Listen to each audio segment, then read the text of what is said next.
Hey, it's Jabbo. Welcome to BrickTsar. I love Lego, and I'm down here in my BrickLink store. And this video is going to be about BrickLink, but we're not going to be picking a BrickLink Lego order, a Pablo, and we're not going to be doing a haul from a BrickLink order. We're going to be talking about BrickLink being 20 years old.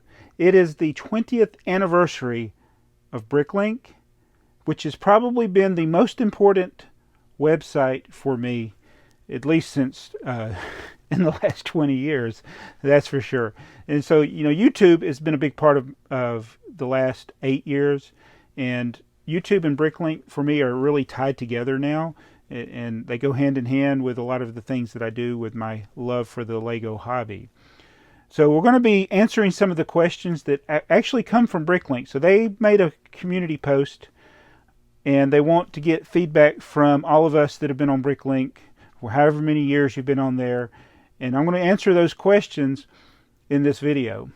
So it's and I really love the post and the questions. There's only 4 of them, but I'll probably talk a lot more than 4 questions worth. So because BrickLink, I love the website. And of course, yes, there's with anything, there's things that come along that you hate. There's things that come along that scare you. But the resource that BrickLink is and what it's meant for me in being able to grow my collection, because unlike a lot of people in the community, I am trying to work on my mock building skills, but I don't build a lot of mocks. I've always been a collector. I like collecting old vintage Lego sets. That's what I am known for on YouTube, is primarily the vintage, the old things, the less loved sometimes items as well. The obscure, the rare, the weird, that's what I like with Lego. And BrickLink has really helped me. So I'm going to get to the questions. And I want to point out before I get to those questions one more thing. There's a red brick back here in the corner that's been up there in the corner. I actually had thought of moving it and using the space to put items that are in my BrickLink store, but I think I'm going to leave it there. It's next to BrickTsar's silver play button. But the red brick is the very first video haul that we did on YouTube. It wasn't on this channel. It was on my original channel. I did a haul with my son. They might be bricks. What do you normally do when Daddy's asleep or not at home and a box comes from the post office? What do you do? Oh, okay. Why do you shake the box, Jacob? So I'll figure out if it's Lego. How do you know if it's Lego? If I hear rattling. Ooh. What do you see? A giant Lego 2x4. Very good. Yeah, I like it. And why do you think your daddy bought a giant 2x4 Lego brick in the color of red? His favorite bricks, and he has more over there. Yes, we'll go. On the computer, we have like a row going up. And that was what was in the package, was the red brick. And it was very interesting, that haul. Actually, it was from BrickLink. It wasn't my first BrickLink order. That was when I started my account. But it tied in with a lot of things that came about because of BrickLink. The Modulex brick was in there, all the different types of 2x4 bricks, and those were things that I got because of BrickLink. That is called, does it have Lego written on it? Yes. It's the smallest one I've found so far. But I don't know what it's called. Modulex. Modulex? Yeah, they used to build, it's for people that wanted to build or design little houses. And so that, I'll put a link to that video, but the first haul that I did from BrickLink was on the other channel. You got that brick. So that's a Lego display element. It's not one of the storage bricks. It's a Lego display 2x4 brick. All right, so the first question from BrickLink: kindly share your story about how you came across BrickLink and how it has changed your interest in Lego elements and sets. So the way that I came across BrickLink is I was a member of this website called BrickBay, and they changed it to BrickLink. So when I started BrickLink, it was BrickBay, and eBay got all up in arms about it because it was trademark infringement with their name, eBay. So they made them change it, and they came up with BrickLink, which I actually like BrickLink now better. I was kind of mad at the time because I was like, how dare they? But yeah, it was BrickBay. But the way that I came across BrickBay, later BrickLink, was I was trying to complete some vintage sets. I had been doing this basically for my whole life. Now I'm going to do a separate video eventually about my life growing up wanting to collect things, but I was 32 years old when BrickLink started, and I had lived a life up to that point where if I missed a set in the stores, it was virtually impossible for me to find it. And then eBay came along and I was able to get sets, but with eBay things would be incomplete, or things that I found at yard sales would be incomplete. And I was like, how do I get the pieces for that? I'd buy more lots, and then it's like, still might not get all the pieces. But I discovered BrickLink, you could buy the individual pieces for the set. So I was one of those people, I was always looking for the used, the old elements for the old sets that I was trying to complete from the 70s and the 80s and the 90s. And so BrickLink was great for that. But the other thing is, I was using another website called Piron, and there was another one called Lugnet, and those were great resources for learning about what sets were out there, because I was discovering in the late 90s, I had discovered all these other sets that I didn't know about because they weren't available in North America, or I missed them for some reason. And so Piron, for instance, had a inventory of the parts. So then when you were building the set, you didn't have to do it the hard way where you just build it from the instructions and then get the piece. Oh, I need that piece, and you got to go find it. Well, Piron had set lists that people had submitted. A lot of them were wrong, but it still helped in, like, you could gather all the pieces together and then build the set. Well, BrickLink also had that feature, except it was better. And so I was actually using BrickLink, before I ever became a registered member. I would use it as a resource to see what parts or what elements were in a set. And then I finally found something that I wanted to buy, and I went on there and bought it. So I registered. When did I register here? 19 years ago. I have not changed my username since I registered. I should have set this up before I started. You'd think as long as I've been on this website, I'd know my way around it a little better. But I don't usually look at my history, look at my profile. August 10th, 2001 is when I began. August 10th, 2001, I registered the account Jabbo, which it's my nickname, and it's what I use for almost everything. I'm Jabbo's. I would have got Jabbo on eBay, but somebody took it. I don't know how. That was such an uncommon name, I thought, at the time. But yeah, 2001, I placed an order. I need to go.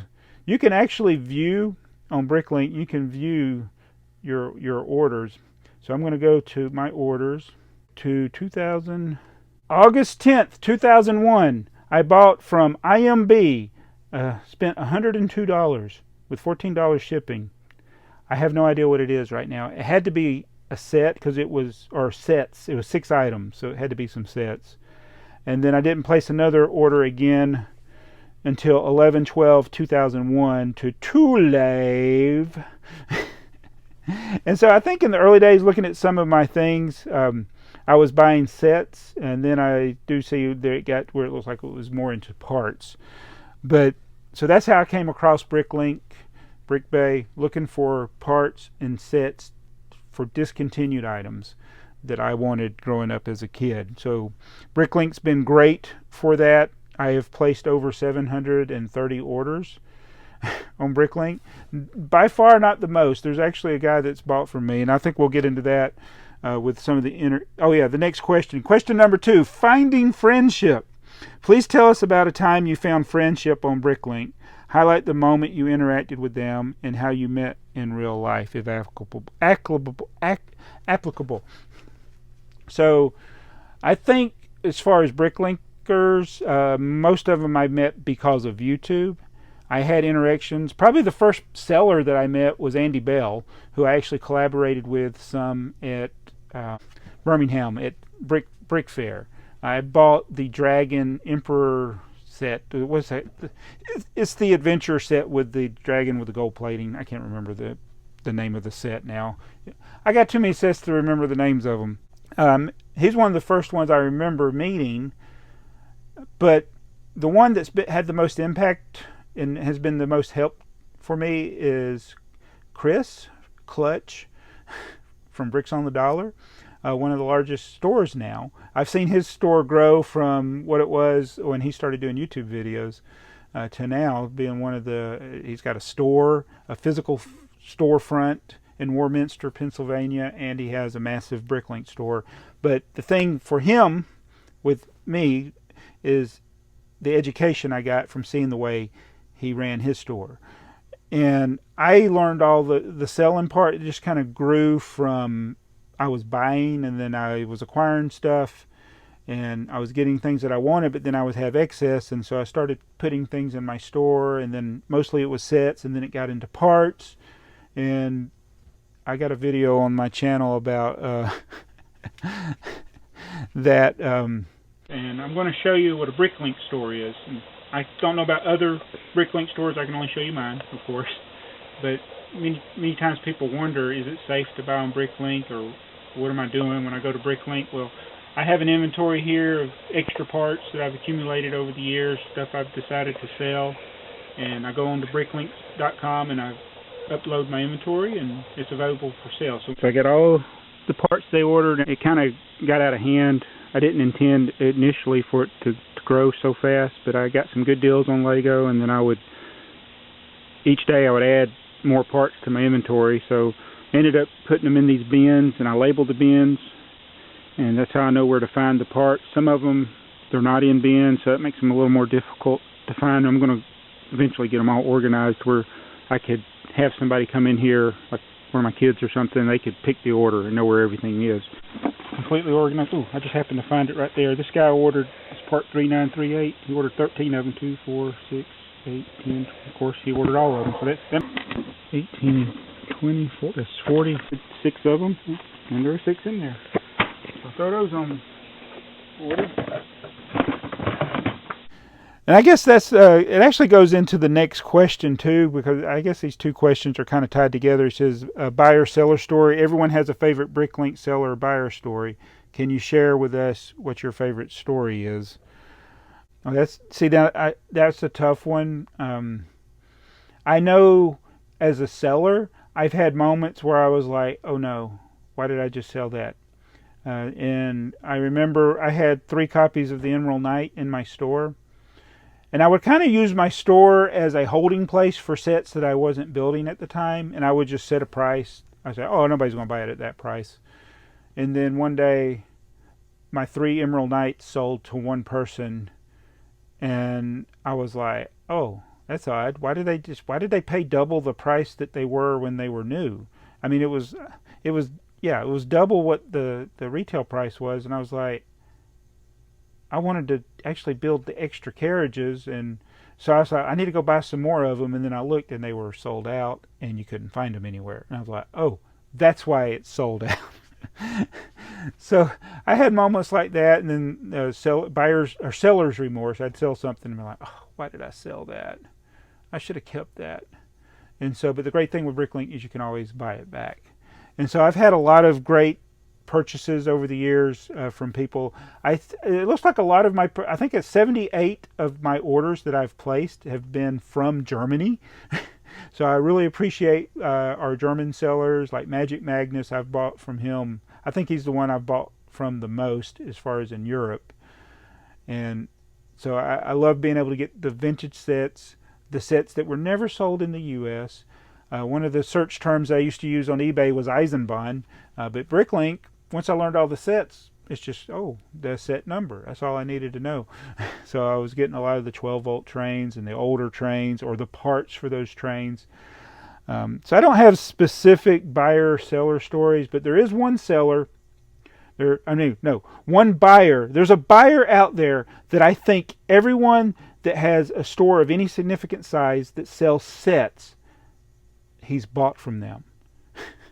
His abbreviation of his name is HL.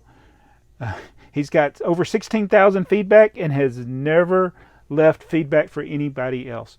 I have 30. He has placed 33 stores. He's placed 33 orders in my store. Some of them massive, and it was back when I used to carry sealed sets, and I don't really do that much anymore. So he hasn't bought from me in a while, but he has spent a lot of money in my store back when I had sets. And I was talking to another person at a show, and I asked about it, and he said the name. I'm like, okay, he bought a lot from him too. So I think with 16,000 orders and no store, they're all purchases, and he never leaves feedback. So I don't know how many. He's probably placed more orders than that because there's probably some sellers that didn't leave him feedback. But I don't care that he's never left me a positive feedback. 33 orders, I've left him 33 positive feedback. He's left me none. I'm not sore about it because he spent a lot of money. So thank you, HL, for your order. And let me know in the comments below if he's bought from you. All right, and so hopes for the future of BrickLink. What hopes do you have for BrickLink in the near future? So I was one of those that was apprehensive and worried when Lego took over BrickLink. So far, everything seems to be good. I know some of the things that were that I had a problem with before Lego took over was I didn't like third-party stuff coming in too much. I mean, I didn't mind the chrome bricks or the engraved bricks because they were actually doing that to actual Lego bricks. But when they started bringing in third-party, even though there's some good third-party items out there for people that like that, I just was worried that it was going to mix up, and then you were going to like go place an order, and then somebody would mix up Lego bricks with another brand, and I didn't want that to happen. I don't think Daniel, who sadly he passed away years ago, the founder of BrickLink, I don't think that's what he intended. I think he wanted it to be a Lego pure site, meaning everything was either directly Lego products, Lego branded, Lego related, that type of thing. They didn't even want you to sell like custom sticker sheets, and I'm completely fine with that because you want to keep everything authentic, not to confuse people. So when that stuff started creeping in, I got worried. Got kind of a snarky reply from one of the admins, but then when Lego took over, it's like, that stuff's out. So that's the one good thing I think for me is that they're going to keep it pure. I just hope they keep it running the way it is and don't raise the fees. As a seller, I don't want the fees up, and as a buyer, I don't want the fees to go up. So I hope it continues to be a good resource. I worry too about the interface changing because I'm so used to it, using it for 19, really almost for the full 20 years. I've only been a registered member for 19 of the 20 years, but I was using it before that.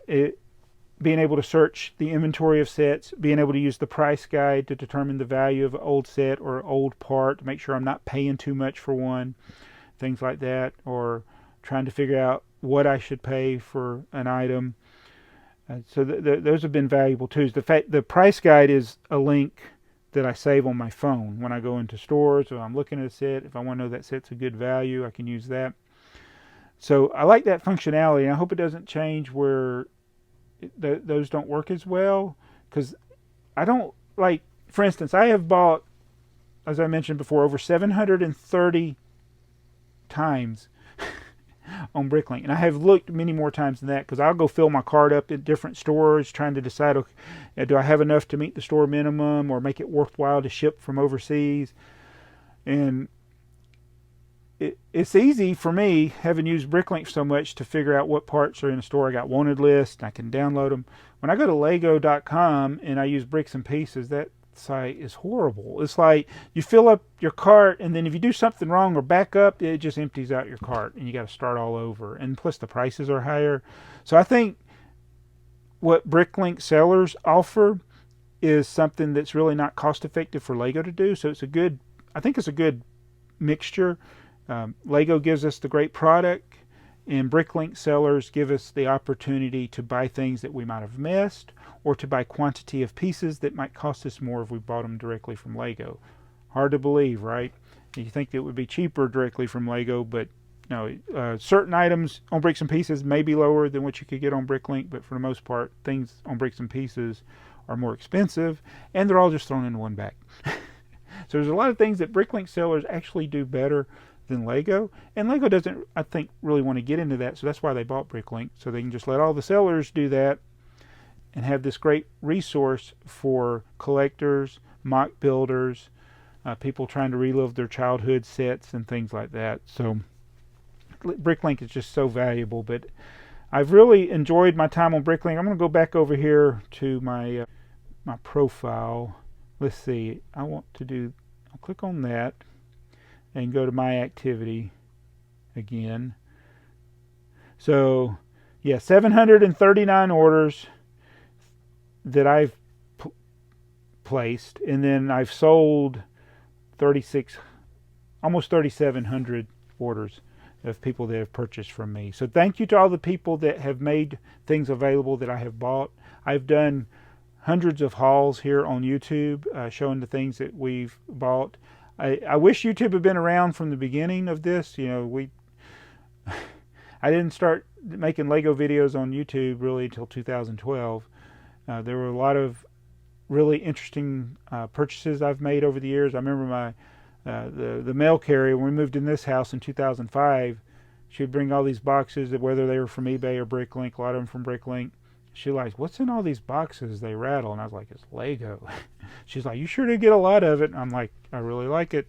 So I want to thank Daniel for starting this website. Unfortunately, he passed away, but it's been a really great resource. It's hard for me to. I want to say it's my favorite website, but I'm probably on YouTube more than I am BrickLink right now. But now BrickLink's more valuable to me. It's been a very valuable resource as a collector, as somebody who loves Lego and who wants to grow my collection, to find that odd piece or that weird item. Sometimes I like just scrolling through and seeing what things are out there. One of my favorite things to do with if I got a wanted list and I'm going to a store and I need to get these parts to finish off a vintage set. Like right now I'm trying to complete all the homemaker sets. So I have a homemaker list of the different parts I need to complete a set. And I'll go to a store that has it. And there's not a lot of stores that have some of the parts that I need. But anytime I go to a store, I usually just get those few parts because they're the only ones that have them. But I like to see what other items they have. So sometimes I will scroll through their entire parts list. Even if it's like 50 pages or more, I'll just scroll through, just seeing if there's anything interesting. Sometimes I'll sort it by price to look at the high price ones to see what's going on there. I like to look at the gear to see if there's any little weird collectible items that I might not have known about. I have found so many things like that I didn't even know existed by just looking at gear or posters or catalogs or instruction manuals in these other stores. It's like, oh, that was a set. Oh, now I need to try to find the parts for that set. So yeah, it's been a lot of fun. I spent a lot of time doing unproductive stuff like that, just looking at other things that I don't necessarily need, but I might find out that I want them later. So thank you to people that have continued to help BrickLink to run, to be a great website for 20 years, and I hope it just keeps growing and going.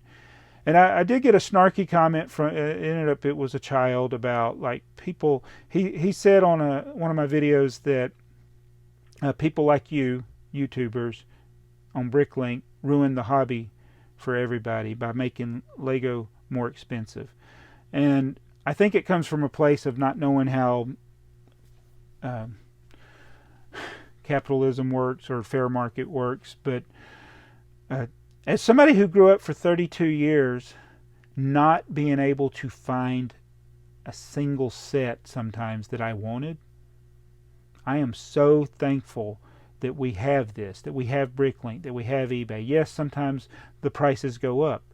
That's great. You know what? I think that as a collector, as a parent, it's like I know that if I bought a set, if we just took care of it, it's not going to lose value. Think about all the throwaway toys. And this is getting into a Lego thing and not necessarily a BrickLink thing, but Lego is such a good quality toy. It holds its value. You can play with the toy as long as you don't chew on it and do stuff like that. It's going to hold its value, even used. And BrickLink is the place that you can buy those individual pieces. Say you played with it and you lost some of the pieces. You can still sell the pieces. And I am so glad that there are people out there that were doing that because I was able to get things that I missed as a kid and as an adult. Or I think of things like the monorail, the airport monorail, the Futuron monorail. Those, I wasn't able to get them when they were in stores because I couldn't afford them. I was an adult. I was like, oh, that's way too much. I was like in the $40 to $50 range is usually what I spent on at the most on a Lego set. And then you see this set for $160 or more. I'm like, I can't buy that. But later, when I could afford it, it's not in stores anymore. But there were still people selling those things used in that price range of what it was when it was new, because the things hadn't really got going with eBay and BrickLink. So I was able to get them at fair prices. But even like, there's a term that's come, and I know this probably isn't one of the questions either about my experience on BrickLink, but I call it BrickLinking a set. Some people might call it rebricking a set. I know there's another site called Rebrickable that people use. I've never used Rebrickable, but BrickLinking a set is where like, oh, you know what? There's people selling that set, but it's so expensive. Maybe I can find the parts in my collection, and there's a lot of people that do that. I see it all the time when I'm picking orders. I say, oh, they're trying to build Market Street. Oh, they're trying to build Cafe Corner. Oh, they need that part for their Ultimate Collector Series Millennium Falcon that they're building. It's a fun little game that I like to play when picking an order. I was like, are they building a set? And then sometimes you can tell, okay, they're building a mock. So couldn't do that without BrickLink. And you couldn't buy it if you didn't have BrickLink sellers. So no, kids, the sellers are not ruining the hobby for everybody. They're not jacking up the prices. They're actually keeping the prices down because there's more people out there selling. I remember when eBay first started, and I was on eBay before BrickLink, and I was paying way too much for stuff because I was like, oh, there it is. I need that castle set. I can get it now. And it's the only one on eBay. I better get it. And then you pay too much for it. But by having more sellers out there, it keeps the prices low. We actually sell pieces lower. As I sound like Mr. Haney, we sell pieces lower than what Lego does. It's because it's a lot of manual labor goes into this, and it's not, as I mentioned before, it's not cost effective really for Lego to do that. So BrickLink sellers make it where you can buy pieces cheaper than you could buy them directly from Lego. Who would have thought? Yeah, if somebody keeps a sealed UCS Millennium Falcon for 10 years, they're going to try to sell it for 5 to 10 times what it was when it was in the store. But that's not the BrickLink seller's fault. If there was only one seller on BrickLink, yeah, the price could be really high. But when you got multiple sellers in multiple countries, it's great. It's taken this Lego hobby that people like all over the world. It's brought us all together, and it's enabled us to enjoy our collections, build awesome mocks like you've seen on Lego Masters and everybody's awesome YouTube channels that are out there except for mine. But I am starting to build mocks. I built one, so I'm very proud of that. But anyway, thanks for watching this video. Thanks for BrickLink for asking those questions, and we will see you in the next video. And like here, I'll go to my store. You got splash and store terms. Mine are the same, but you'll have the terms of how they figure up shipping and what the minimum order is, what payments they accept. So each seller, they're all private sellers, so you want to research that and always look at one that has good feedback. This started because the postal carrier here was always wanting to know what was in those boxes she was leaving, and she would bring quite a few over the years, and so we're just going to start doing it, and hopefully we'll have some more here in the future. All right, Jacob. Bye.